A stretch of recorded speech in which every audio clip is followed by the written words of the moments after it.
In my personal opinion, I believe that we have really gotten our priorities out of whack.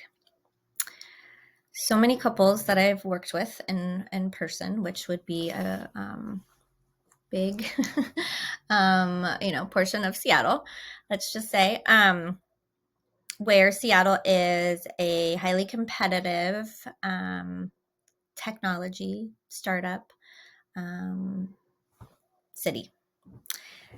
So most people that I worked with, I had a lot of clients, let's say, that worked for one of the biggest tech industries, one of the three biggest, let's say.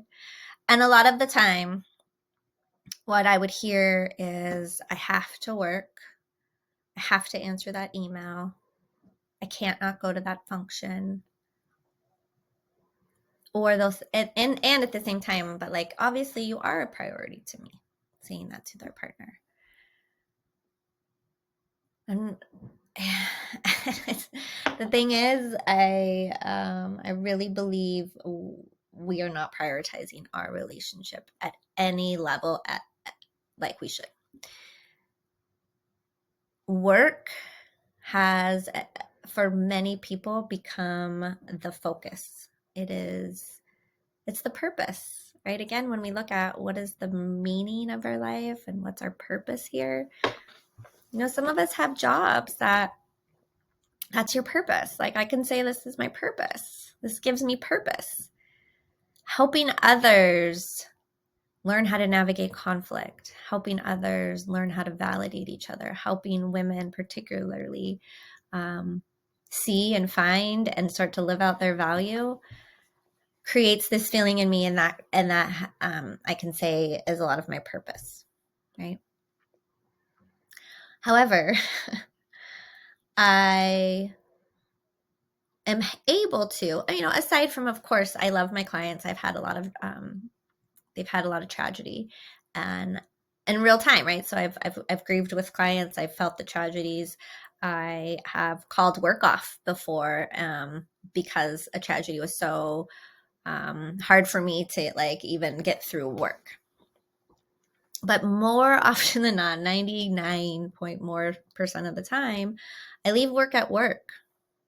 Like, I am not going to let other people's relationship problems come into the way of my life. Like, again, I'm going to think about them. That's a part of my job. If I make myself work the 9 to 5, then I'm definitely writing notes and I'm thinking about you as part of my workday, but I'm not thinking about you after that. You might pop into my head. I'm also not going to work harder than you. It's something I learned in grad school. Never work harder than your client. Why? If I start to, then I start to get resentful. I'm not looking forward to seeing you. And then it's not a good relationship. So while this job brings me purpose, I am not going to sacrifice my life for it. And I have shot a video on this. It's over on my Instagram page, where I talked about when we moved to Maui, realizing what I was doing and how I was setting up our life, and how that was not the intention I had originally set out to do. And so I had to go back and undo some of those things to prioritize my own self, was kind of what I really needed to do. Because in prioritizing my own self, then I can better prioritize my family, because I typically prioritize them over me. Now, a lot of times then when I say that, that shows you, right? Like, I am prioritizing them. I'm not necessarily prioritizing my marriage. I'm prioritizing their needs, everyone else's needs and desires, and how I need to like take care of them above taking care of myself. I went home to California in November, and I remember telling my sister, like, I'm really skinny. Just to warn you, I'm really skinny right now. And it was because I wasn't eating. I have never had an eating disorder. I've never dieted. I don't work out. Like, Feel pretty. It wasn't about for me a body image. It was that I was literally not taking care of myself, and I got into a habit of not taking care of myself, and so I just wasn't like feeding myself. I wasn't taking the time out because I'd be like, oh, I got to get this done, or I got to get this done, and then this and this and this, and I wasn't like, well, actually, like if you don't eat, then by the time you pick up your children, you're kind of an asshole. So you need to prioritize yourself. So on top of also, on top of prioritizing ourselves, the other thing we need to pay attention and really work to reprioritize is our marriage and our relationship. We do not prioritize spending time with one another. A lot of time, well, I'm married, I'm with them every day. None of that's not, again, intentionally, actively positive interactions. There's a lot of neutral. So much neutral.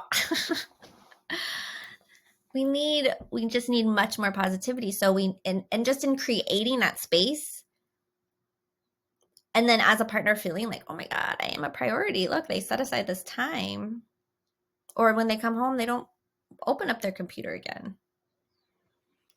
They have the boundary of, well, if they need me, I'll be there tomorrow.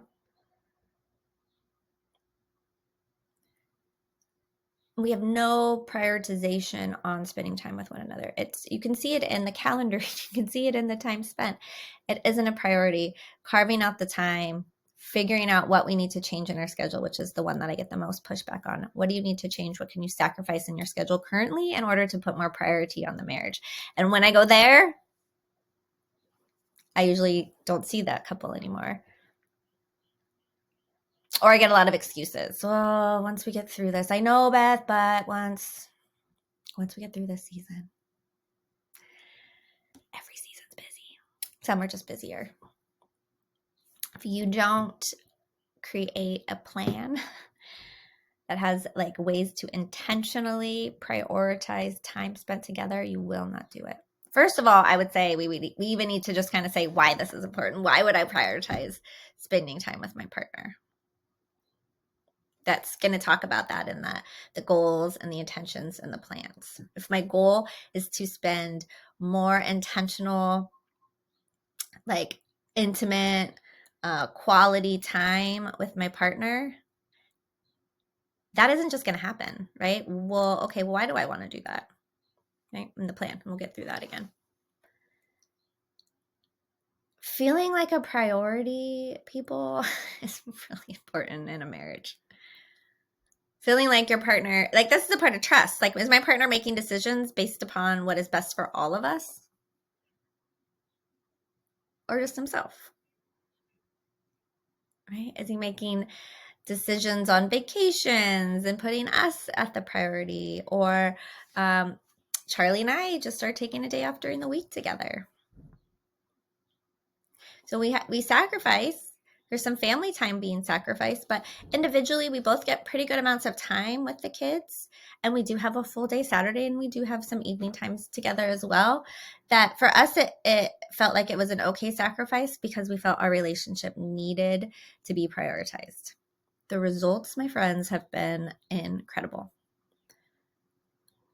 I want to hang out with him more. I want to do stuff with him more. I'm enjoying him more. I want to hug him more. It's like this couple hours a day, even if we're doing mundane stuff, we're doing it together, and it's with the goal of just like being together.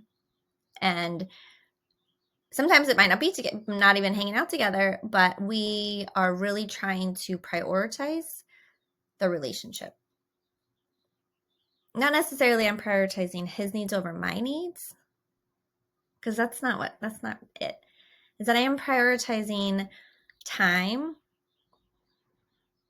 with my partner, and I'm prioritizing quality time, not just like time I can sit there and tell him the things I need him to like do around the house, but like I'm prioritizing us just being together without anything to do, like logistical, which again is going to happen. But we're prioritizing and again sacrificing, because Wednesdays is a great time for just me to be alone. I can just go get massaged or something, right? So I'm sacrificing that alone time because I know the relationship needs the priority. I do get a lot of alone time at this point. I set myself up in such a way when we got here that I was going to have that I'm okay giving up that alone time on a Wednesday so that I can be with my partner. and I can prioritize that time. That, yeah, it's nice to go and maybe go shopping and have that day or whatever. And not that I can't still have some of that fun, but the fact that we are doing this together, I think for the both of us makes us feel more desired, more attractive. It just feels good because we have intentionally prioritized spending time together. Just that helps. And then the time that we're spending together has been like so much fun that then we're like, want to spend more. Back to, that's the work, people. That's where we want to be. And I guess the kind of the crux of this in the shared meaning system, is this a value for you? Right? Some people say, oh yeah, I want to, when we have kids, we don't want to lose, our relationship. But we are not making a plan on how to make sure we prioritize. And there might be, like, again, newborn baby, you're not going to be the priority. The relationship is not going to be the priority. And that is okay. But we need to talk about it. And then we need to figure out a way to get it back to once we get out of survival. Roommate syndrome happens because we are not planning and we just keep thinking things are going to get better once we get to this new stage. But the disconnection, the conflict, the continuous noticing of the differences in the shared meaning system and not talking about them, not creating the plan has led and will lead to roommate syndrome. The way out of it, my friends, is to really intentionally create this plan we're talking about. Talk through this stuff. Okay, I value time together. Right? How do you feel about that? How can we make this work for us? But in general, it's it's just very important for how I feel within my marriage. When I feel as though I am a priority, spending time with me is a priority, learning about me, understanding what's going on in my life is a priority, helps me build trust with my partner, makes me feel like loved in a really special way, that my partner will make sure that our time is priority and he will sacrifice other things. And again, this isn't then don't do anything. When we talk about it, of course, do the things, have fun. But if the time we're spending together is just oh, we found it, usually it's not that much fun. But when we were really intentional and we made it a priority, it feels amazing and you'll want to do more of it. So when you think about ways that you are currently making your relationship a priority, where could you be better? What might you have to give up? And then talk about it with each other. How can we prioritize, not just you prioritize me and my needs. Again, that's not it. Prioritize my needs for sex, not it. How do we prioritize spending time together? How do we prioritize our relationship over maybe certain friend doing things with certain friends? How do we prioritize our relationship over relationships with others at work? How do we prioritize our relationship over our career? And if we're not, we got to understand why. What's blocking us from prioritizing the relationship? Again, is it that we're not noticing? Because sometimes too, this is a really important component, that if somebody is the breadwinner, meaning they're the ones going to work the full time and maybe the other person is staying at home, that person might feel well, my job, you are a priority, and working the job and making the money creates the life that we have. So that is how I show that you are a priority. And that is totally fair. And I understand that point. We also have to figure out how the marriage and the time that we're creating the life is a priority as well. So I'm not minimizing in any way going to work and making the money to have the life. But again, if we're not creating the intentional plan, what's the point? Because it's not doing anything. Then we either need more money or we need more of this, because we're still looking for something to fill us up. And what we're looking for is the time together. The prioritization of time together will be that thing that fills you up. Okay, so let's get our priorities in check, peeps. See ya.